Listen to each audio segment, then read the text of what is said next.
यो ब्याकग्राउन्डमा will Smith हो नि जुनले चाहिँ स्पागेटी खाइरहनन्। यो भिडियो आउँदाखेरि चाहिँ एआईले के गर्छ र एआईले केही गर्न सक्दैन, यस्तो त हुन्छ एआई भनेर सोच्थ्यो होइन मान्छेहरूले। तर आज 2025मा आइपुग्दाखेरि चाहिँ एआईदेखि मान्छेहरू डराउन थाल्यो क्या। एआईले जागिर खान्छ, एआईले सब थोक गर्न सक्छ, अब के गर्ने यताउता भन्ने त्रासित भएको। किनकि जुन यो भिडियो आएको थियो नि त्यति बेला चाहिँ एआईले विल स्मिथले स्पागेटी खाएको भिडियो बनाउँदाखेरि चाहिँ यस्तो बनाएको थियो होइन। अनि यो चाहिँ हेर्दाखेरि ओहो यो के हो, यो कस्तो के बनाएको जस्तो भएको थियो क्या।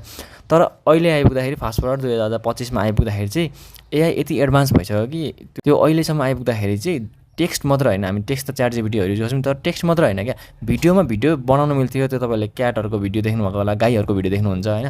सो त्यो भिडियो मात्र बनाउनु मिल्थ्यो होइन। तर अहिले गुगलले यस्तो निकाल्यो कि भिडियो र अडियो एकचोटि बनाउनु मिल्ने क्या, एउटैमा नि बनाउनु मिल्ने, लाइक फिल्म जस्तो क्या, एउटा मुभी जस्तो क्या। सो अहिले तपाईँले यो युट्युबतिर पनि खोज्नुभयो भने अथवा जहीँ खोज्नुभयो भने भेट्नुहुन्छ, गुगलको भियो भन्ने छ होइन। अहिलेको लेटेस्ट निक्लिएको भियो 3 हो क्या र होइन। सो त्यसले चाहिँ यस्तो खतरा निकालिदिन्छ कि तपाईँले फिल्म बनाउनलाई नि मुभी बनाउनलाई अब हुन्छ नि एक्टरहरू चाहिँदैन जस्तो भइसक्यो क्या। तर त्यो अब उनीहरूलाई बनाउनलाई पनि पैसा टन्नै लाग्यो, हामीलाई युज गर्न टन्नै लाग्छ, तर सकिन्छ भन्ने भयो क्या। केसम्म चाहिँ गर्न सकिन्छ भन्ने भयो क्या। अझै एडभान्स हुँदै जान्छ एआई। अब धेरैको जागिर त खतरामा हुन्छ, स्योरै हुन्छ क्या।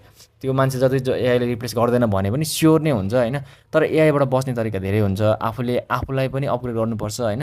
एन्ड धेरै कुराहरू छन्। सो अहिले नै जागिर सबै चाहिँ तपाईँहरूको जागिर जान्छ चाहिँ भन्ने होइन, तर एआई अपग्रेड भएको छ, त्यहीसँग हामी ह्युमन पनि अपग्रेड हुनुपर्छ। अब यस्तो यस्तो कुराहरू चाहिँ अरू थाहा पाउनुको लागि मलाई फलो गर्नुहोस्। म यस्तो इन्फर्मेसनहरू लिएर आउनेछु तपाईँहरूको लागि, र यस्तो अरू कुराहरू पनि लिएर आउनेछु, र यस्तो इन्फर्मेसन कुराहरू रमाइलो कुराहरू म फेरि पनि लिएर आउनेछु।